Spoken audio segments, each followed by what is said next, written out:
Hello दोस्तों, कैसे हैं आप सब। स्वागत है आप सभी का कॉमिक वर्ल्ड 2.0 पर। तो चलिए दोस्तों शुरू करते हैं अनिल मोहन का नॉवेल इच्छाधारी का 9वां भाग। नीले रंग की वो चिड़िया थी, छोटी सी नन्ही सी। तेज धूप में उसकी गर्दन और पंख सुनहरी से चमक रहे थे।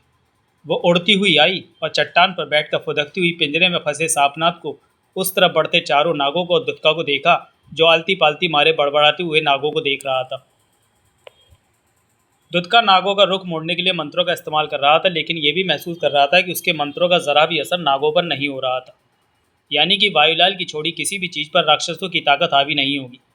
मन ही मन अपनी हार को लेकर दुत्का की बेचैनी बढ़ती जा रही थी। मिनट भर वो चिड़िया उस पत्थर पर फुदकती सब देखती रही। चारों नाग अब पिंजरे के पास पहुंच चुके थे। शायद वो अपनी मंजिल यानी कि सांपनाथ को अच्छी तरह पहचानते थे।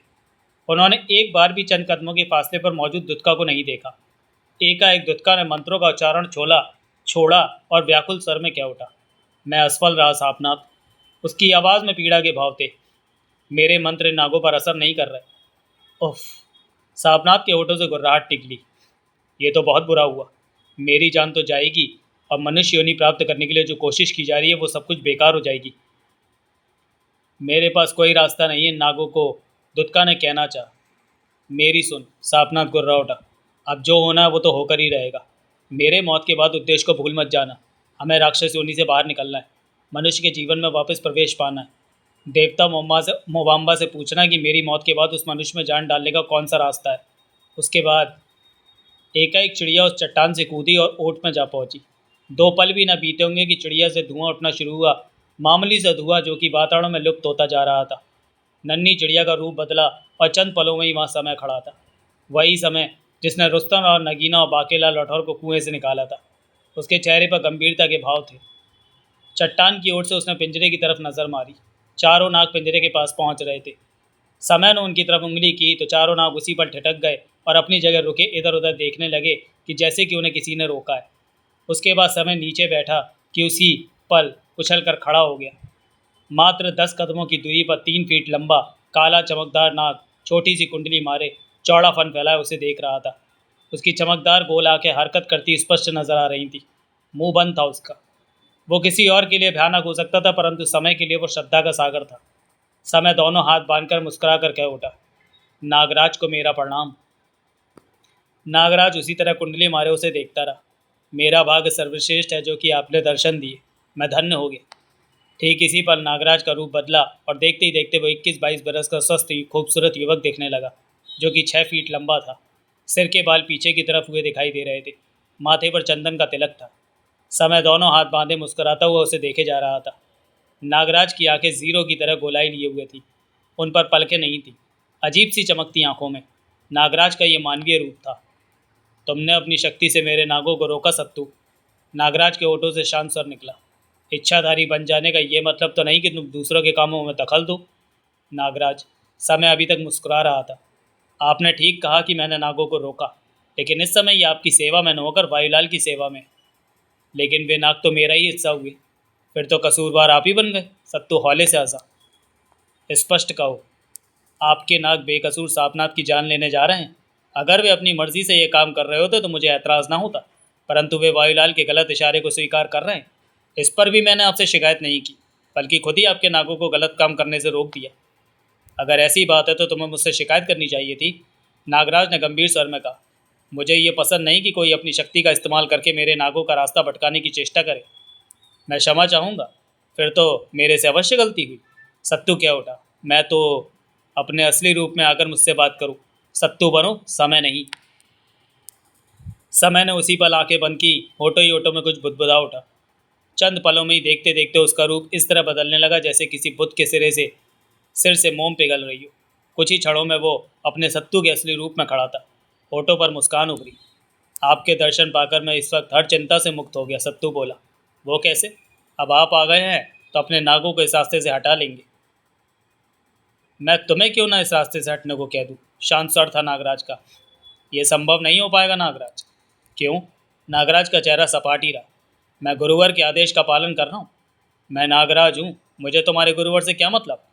आप ठीक कह रहे हैं नागराज, आपका गुरुवर से कोई मतलब नहीं है। गुरुवर से तो मेरा मतलब है, वो मेरे गुरु हैं और मैं उनका शिष्य। ऐसे में मेरा फर्ज बनता है कि उनकी हर संभव सेवा कर सकूं। वो जो कहें वो पूरा करके दिखाऊं। क्या कहना चाहते हो? नागराज, सत्तू का स्वर गंभीर हो गया।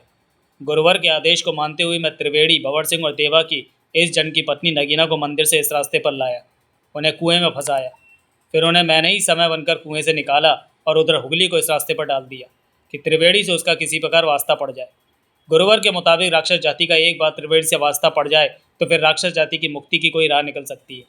मैंने वही काम किए कि त्रिवेणी और राक्षस जाति की राह एक हो जाए। ऐसा हुआ भी। अब सापनाथ इसी कोशिश को आगे बढ़ाने सुनेरा के पास जा रहा था कि वायुलाल बीच में आ गया। सापनाथ की राह रोकने के लिए वो हर संभव कोशिश कर रहा है और अंत में आपके नागों का सहारा ले रहा। मैं सब जानता हूँ। तो नागराज, आप ये भी जानते होंगे कि मेरे लिए काम कितना ज़रूरी है। मैं इस रास्ते से नहीं हट सकता। मेरे कहने पर भी नहीं? नहीं, मैं इसी पल तुम्हारी जान ले सकता हूँ। अवश्य, आप शक्तिशाली हैं। सत्तू मुस्कुराया। इसी पल मेरी जान ले सकते हैं, लेकिन आप जान क्यों लेंगे? ये बात मैं अवश्य आपसे पूछूंगा। मुझे मारने की कोई तो खास वजह होगी आपके पास। नागराज के माथे पर बल पड़े। उसी पल सत्तू की आंखें नागराज की आंखों से टकराईं। सत्तू के मस्तिष्क को तीव्र झटका लगा। उसी क्षण उसने खुद को गहरी घाटी में पाया जहाँ नाग ही नाग नजर आ रहे थे। और नागों के बीच मानव भी आराम करते दिखाई दिए, जो कि इच्छाधारी नाग थे। कुछ नाग मणियों से खेलते नजर आए। अजीब सा कौतूहल वहाँ उभरा हुआ था। नागों की फुफकारें, उनका एक दूसरों के बीच ऊपर रेंगना। तभी एक सुंदर सी नारी दिखी जिसने चमक वाले भड़कीले वस्त्र पहने हुए थे और वो नागों के बीच में से निकल रही थी।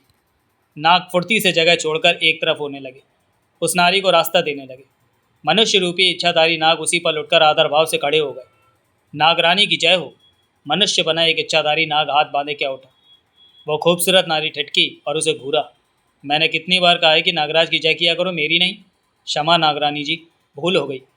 वही हम सबके मालिक है, पालनहार है। हम सब उन्हीं के सेवक हैं। नागरानी ने कहा। ये बात हम पर तो लागू होती है नागरानी जी, लेकिन आप पर नहीं। आप तो उनकी पत्नी हैं। और पत्नी अवश्य, परंतु खुद को उनकी सेविका ही मानती हूँ। नागराज जी को मैंने 1500 बरस की कठोर तपस्या के पश्चात पाया है, वरना मैं उनके काबिल कहाँ थी। भविष्य में कभी मेरी जय ना की जाए। जी नागरानी जी। तभी दूसरा इच्छाधारी नाग कह उठा। नागरानी जी, मुझे नागराज जी से बेहद महत्वपूर्ण काम। नागराज जी से बात करने के लिए अभी आपको इंतज़ार भरे कुछ पल बिताने होंगे। वे आवश्यक काम से मनुष्य लोक में गए हैं। इस वक्त वे हमसे बात नहीं कर सकते। नागरानी ने गंभीर स्वर में कहा। जी, परंतु उसी पल सत्तू के मस्तिष्क को तीव्र झटका लगा। उसने खुद को वापसी की स्थिति में वहीं खड़े पाया। सामने मनुष्य रूप में नागराज मौजूद था। सत्तू को समझते देर न लगी कि नागराज की आंखों से आंखें टकराते ही वो जैसे नागों की दुनिया में पहुंच गया था। अनजाने में उसने नागों की नगरी के दर्शन कर लिए थे। नागराज के चेहरे पर नाराजगी के भाव नजर आने लगे थे। मेरी आंखों में देखने की फिर कभी चेष्टा मत करना सत्तू। मैं इस बात का ध्यान रखूंगा नागराज, सत्तू ने शांत स्वर में कहा। तुमने मेरे नागों को रोक रखा है कि वो सापनाथ का जीवन ना समाप्त करे। तुम्हारे मंत्र का असर मैं चाहूँ तो अभी खत्म कर सकता हूँ, लेकिन मैं ऐसा करूँगा नहीं, क्योंकि तुम अपने गुरुवर को दिए वचनों से बंधे पड़े हो। मैं इन नागों को अभी सापनाथ से दूर कर सकता हूँ, परंतु ये भी चाहूँगा कि भविष्य में तुम कभी मेरे नाग साथियों का रास्ता न रोको। अगर तुमने ऐसा किया तो मुझे अच्छा नहीं लगेगा। सत्तू मुस्कुराया। मेरी पूरी कोशिश होगी कि मैं दोबारा कभी आपको शिकायत का मौका न दूँ। तुम मेरे नागों के रास्ते में बेशक आओ, रोको, परंतु उन पर मंत्रों का इस्तेमाल मत करना, इससे मुझे परेशानी होती है। सत्तू ने सिर हिलाया, फिर कहा। आप अपनी नगरी में वापस जा रहे हैं? हाँ। उसी पल सत्तू ने उन चारों नागों को देखा। वो तेज़ रफ्तार के साथ वहाँ पहुँचे और नागराज के चरणों में लौटने लगे। सत्तू की निगाह नागराज पर जा टिकी। नागरानी जी को भी मेरा प्रणाम कहिएगा, सत्तू मुस्कुराकर बोला। इसी क्षण नागराज उसके पलक झपकते ही गायब हो गए। वे चारों नाग भी वहाँ नहीं थे। सत्तू के चेहरे पर गंभीरता आ गई। सोचों में डूबे वो पलटा तो उसकी निगाह चंद कदमों के फासले पर मौजूद दुत्का और सापनाथ पर जा टिकी, जो हैरानी, परेशानी, उलझन भरी नजरों से उसे देख रहे थे। वायुलाल के मस्तिष्क को तीव्र झटका लगा। वो चौंक कर उठ बैठा। इस वक्त वो अपने उसी कमरे में तख्त पर आराम से लेटा ही था कि उसे मस्तिष्क में करंट जैसा महसूस हुआ। 2 पलों के लिए वो बैठे ही रह गया। फिर तख्त से उतरते हुए बड़बड़ा उठा। कोई मेरे खिलाफ साजिश कर रहा है। इसके साथ ही वो तेजी से आगे बढ़ा और दरवाजे के पास पहुंचकर दरवाज़ा खोला तो बाहर सफ़ेद धोती में लिपटी युवती उसी पल आदरभाव से थोड़ा सा झुकी। उसकी धोती छाती और कूलों पर लिपटी हुई थी। धोती में छिपे उसके बड़े बड़े उभार उत्तेजना सी महसूस कराते थे। ऐसा ही हाल उसके कूलों का था।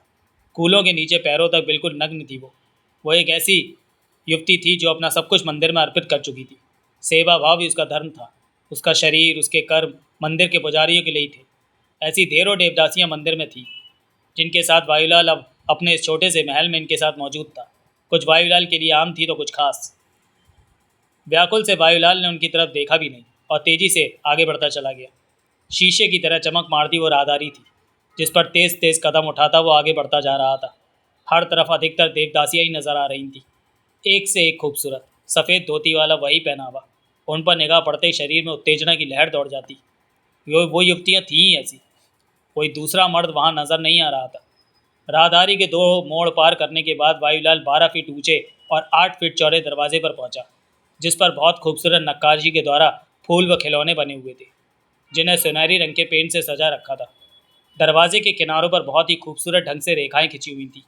सुनहरी रंग के पेंट से दरवाजे पर जानवरों के छोटे छोटे डिज़ाइन बहुत ही अच्छे ढंग से बने हुए थे। वहाँ दो युवतियाँ सफ़ेद धोती वाली वेशभूषा में खड़ी थी। खोलो। युवतियों ने उसी पल दरवाज़ा खोल दिया। वायुलाल बाहर निकल गया। दरवाज़ा पीछे से पुनः बंद हो गया। यह महल का खुला हिस्सा था। कई तरफ रास्ते निकल रहे थे। वहाँ साधुओं वाली धोती पहने व्यक्ति आ जा रहे थे, अपने काम में व्यस्त थे। प्रणाम महापुजारी जी। जो भी वायुलाल को देखता आदर भाव से झुक जाता। वायुलाल 4 फीट चौड़ी राहदारी में बढ़ा जा रहा था जो कि आगे एक दरवाजे पर खत्म हो रही थी। वहाँ दो हथियारबंद सेवक खड़े थे, कमर पर तलवार और कटार फंसा रखी थी। वायुलाल उनके पास पहुंचकर ठिठकता हुआ बोला, खोलो। सेवक ने फुर्ती से वो छोटा सा दरवाज़ा खोल दिया। वायुलाल भीतर प्रवेश कर गया तो सेवकों ने दरवाज़ा बंद कर लिया। भीतर मध्यम सा प्रकाश हो रहा था। ठीक सामने काला सा दरवाज़ा था। वायुलाल उस दरवाजे के पास पहुंचकर ठिठका और दरवाजे को छूता हुआ आंखें बंद करके होठों ही होठों में कुछ बड़बड़ाया। उसी पल बंद दरवाज़ा हौले से हिला और खुलता चला गया। वायुलाल ने भीतर प्रवेश किया और पलट कर दरवाज़ा बंद कर लिया। यह कमरा 12 फीट चौड़ा और 40 फीट लंबा था। एक तरफ दीवार के साथ 6 फीट चौड़ी शेल्फ बनी थी जिन पर ना समझ में आने वाला तरह तरह का सामान रखा था। वायुलाल 1 फीट चौड़े 1 फीट लंबे शीशे के बॉक्स के पास पहुंचा जिसके भीतर दूध कैसे रंग का पदार्थ भरा पड़ा था। उसने उस पर हाथ रखा और होठे होठों में मंत्र बुदबुदाने लगा। उसकी बुदबुदाहट वहाँ गूंज उठी। इसके साथ दूध जैसे पानी में बुलबुले फूटने लगे। वायुलाल ने बुदबुदाहट रोकी और कह उठा, सापनाथ दिखा मुझे।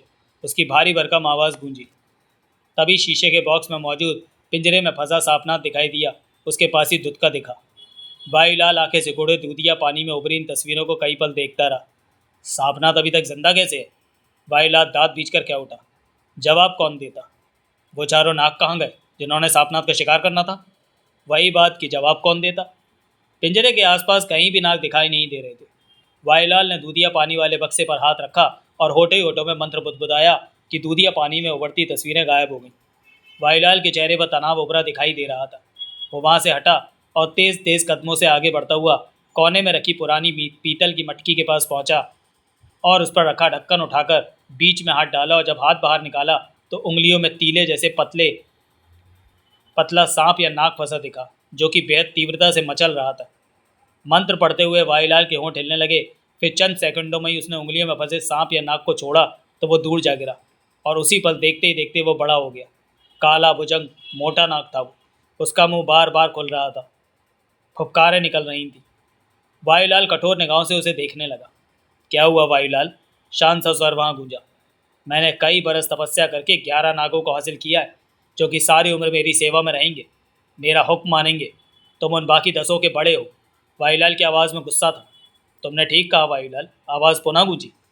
मैंने 4 नागों को सापनाथ को खत्म करने के लिए छोड़ा था। अब देखा तो जाना कि वहाँ सापनाथ तो वैसे ही मौजूद है, लेकिन वो चारों नाग नहीं है। उन्होंने मेरा कहना नहीं माना। सापनाथ को नहीं।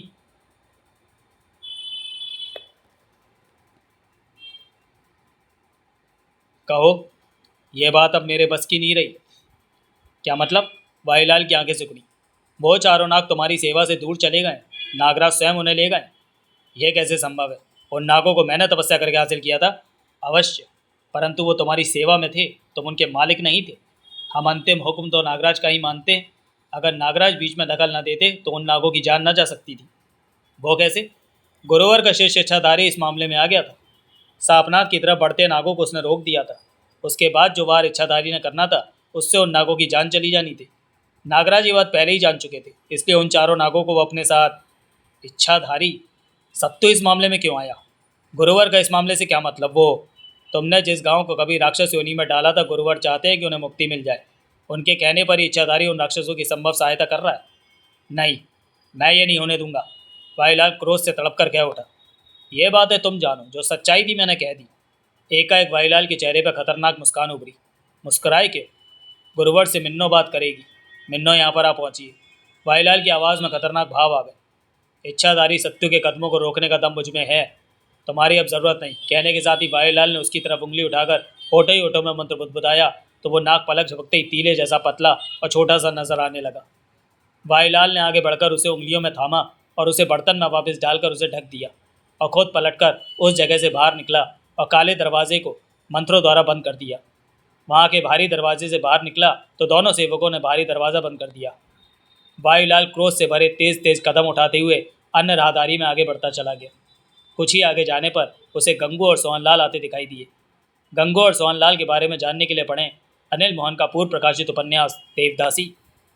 गंगू और सोहनलाल की निगाह इधर ही आते वायुलाल पर पड़ी। गंगू, सोहनलाल ने होठ से कोड़े। हाँ, वायुलाल तो बहुत लाल पीला हुआ लग रहा है। चुप कर, वो पास आ रहा है। साला नंबरी हरामी है, मरवाएगा तू। तभी वायुलाल उनके पास आ पहुंचा। मिन्नो कहाँ है? वायुलाल की आवाज़ में गुस्से से भरी गर्जना थी। जी वो अपने शयन कक्ष में है, हम वहीं से आ रहे हैं। वायुलाल तेजी से आगे बढ़ता चला गया। गंगू, सोहनलाल कड़वी निगाहों से जाते वायुलाल की पीठ देख रहा था। हाँ, 100 का पूरा घाटा हुआ लगता है, सोहनलाल ने व्यंग से कहा। मालूम था का हरामी को सुई किधर चुभी। क्यों मुझे मुसीबत में डालता? यार के लिए पता नहीं करेगा गंगू, हम तो पहले जन्म के यार हैं। सोहनलाल ने उसके कंधे पर हाथ रखा। कोशिश करूंगा, नशे वाला तम्बाकू सुलगा।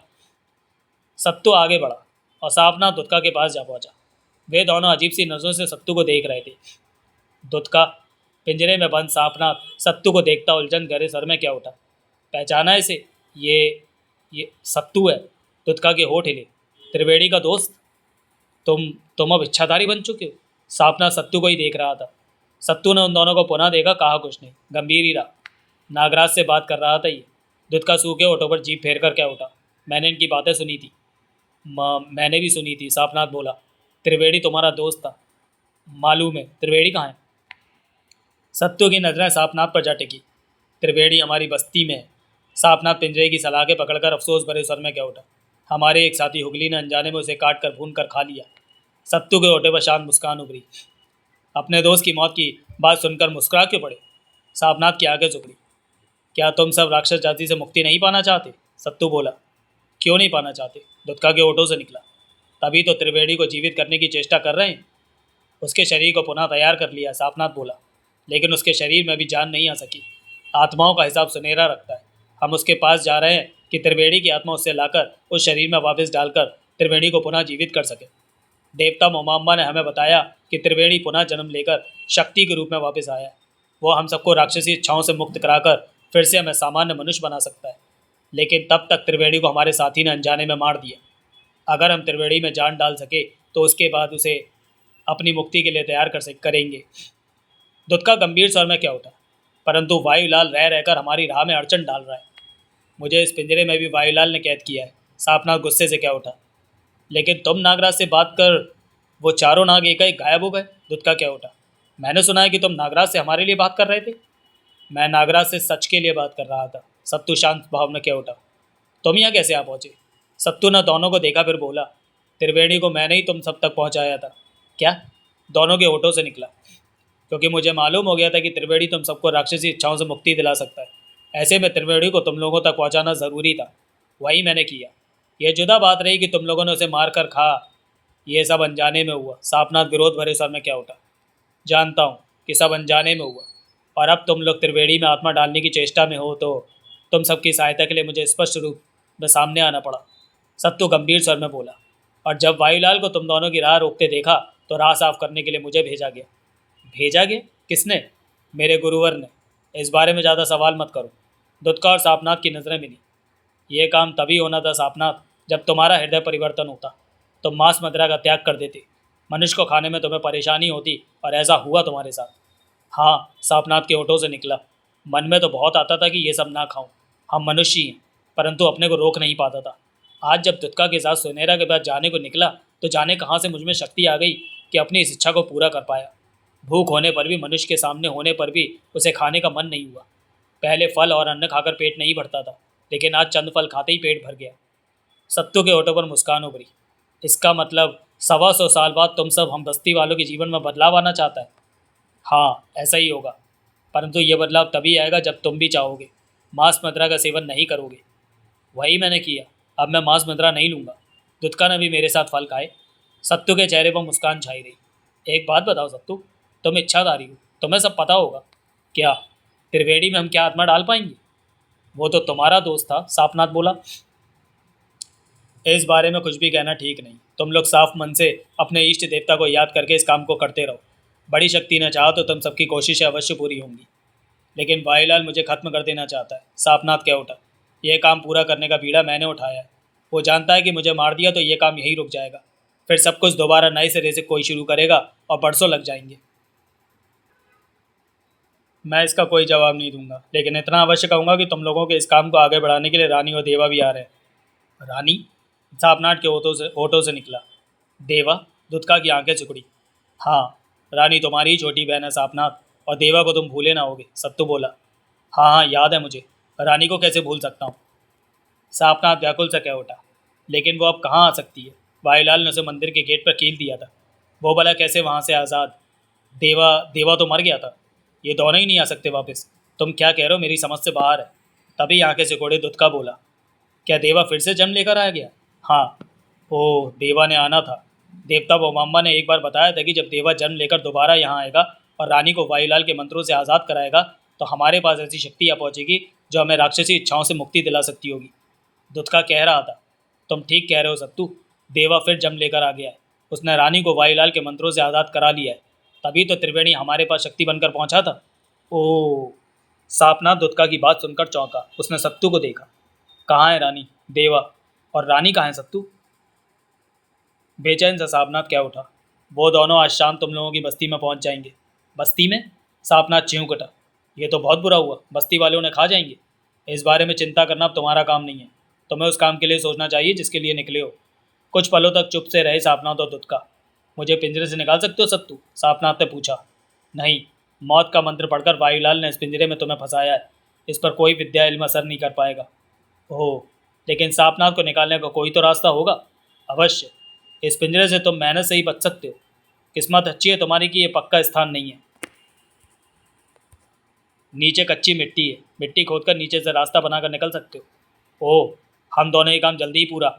मैं बता सकता हूँ, तुम लोगों की सक्षम सहायता नहीं कर सकता। सत्तू मुस्कुराया। क्यों? मैं जिस तरह से किसी की सहायता कर सकता हूँ वो कर रहा हूँ, इससे ज़्यादा मुझसे आशा मत रखो। दुत्का के चेहरे पर सोच के भाव उभरे। तभी सापनाथ क्या उठा। दुत्का, सत्तू की इतनी सहायता ही हमारे लिए बहुत है। अब तक मैं मृत हो गया होता अगर इसने नागराज से कहकर नागों से मुझे ना बचाया होता। वो पिंजरे में आकर मेरा भोग लगा लेते, परंतु अपने नागों को नागराज ले गया, सत्तू के कहने पर। अब भी इसने हमें यहाँ से निकलने का रास्ता बताया है। तुम बाहर से मिट्टी को खोदो, मैं भीतर से खोदता हूँ। पिंजरे से बाहर निकलने का रास्ता हम जल्दी तैयार कर लेंगे। दुत्का ने नुकीले पत्थर आसपास से तलाशे। एक सापनाथ को दिया, दूसरा खुद हाथ में लेकर पिंजरे के पास की मिट्टी खोदने लगा। सापनाथ पिंजरे के भीतर बैठकर मिट्टी खोदने लगा। सत्तू के चेहरे पर गंभीरता आ गई। वो सोचों में डूबा कुछ दूर बड़े से पत्थर की ओट की छाया में जा बैठा। रह रहकर उसकी निगाह सापनाथ और दुत्का की तरफ उठ जाती थी, जो तेजी से मिट्टी खोदकर पिंजरे के नीचे से निकलने का रास्ता बना रहे थे। कुछ देर बाद सत्तू ने आंखें बंद की और होठे ही होठों में कुछ बड़बड़ाने लगा। चंद पल भी बीते होंगे कि उसके कानों में खनकती मध्यम सी हंसी गूंजी। सत्तू ने आंखें खोली, सतर्कता भरी निगाहों से इधर उधर देखा। इधर उधर क्या देखता है, अपने सिर पर भी देख ले मेरे प्यारे सत्तू। सत्तू ने फौरन सिर ऊपर उठाया। जिस चट्टान की छाया में बैठा था उस पर जलेबी बैठी टांगें हिला रही थी। जलेबी के बारे में जानने के लिए पढ़ा पूर्व प्रकाशित उपन्यास देवदासी। तुम कैसा है रे मेरे प्यारे सत्तू? जलेबी खिलखिलाई। कितनी देर बाद देखा तेरे को, पूरे 125 बरस के बाद। सत्तू मुस्कुरा पड़ा। तुम्हें आज़ाद देखकर मुझे खुशी हुई जलेबी। सच? हाँ, तुझे देवा का शुक्रिया करना चाहिए कि उसने तेरे को वायुलाल के मंत्रों से आज़ाद करा दिया। देवा की? देवा की, जग्गू की तो मैं हमेशा एहसानमंद रहूँगी। जग्गू की तो तू जग्गू की तो तू वैसे भी पागल है। सत्तू हंसा। पहले की बातें सब याद है मुझे। तुझे? जलेबी भी हंसी। सब याद है। तू मुझे बातें समझाकर जग्गू के पास भेजती थी कि उसे कहूँ कि तू उसे बहुत प्यार करती है, तेरे से वो ब्याह कर ले। ये सब सुनकर जग्गू मुझे मारता था। एक बार तो उसने पेड़ पर उल्टे ही लटका दिया था। त्रिवेणी ने आकर बचाया। जब मैं तेरी बात नहीं मानता था, जग्गू के पास तेरी बात नहीं कहने जाता था, तो तू मुझे कुछ खाने को नहीं देती थी तो तू मुझे कुछ खाने को दे देती थी और मैं तेरी बातों में आकर फिर जग्गू के पास पिटने चला जाता था। देख ले कितनी मेहनत की मैंने और जग्गू अभी भी तेरी मेरी परवाह नहीं करता। तेरे में कोई कमी होगी सत्तू हंसा। क्या कमी है मेरे में? खूबसूरत नहीं हूँ क्या? जवान नहीं हूँ? देखने वाले देखते हो तो देखते ही रह जाते हैं। फिर तो जग्गू की आंखें खराब होंगी। देख मेरे से मजाक मत कर, जलेबी ने मुंह बनाकर कहा। सत्तू मुस्कुराता हुआ उसे देखने लगा। जलेबी की निगाह सापनाथ और दुत्का की तरफ गई। वो भी ज़मीन खोदते हुए कभी कभार उसे देख लेते थे। सापनाथ को अपनी तरफ देखते पाकर जलेबी ने दोनों हाथ जोड़कर नमस्कार किया उसे।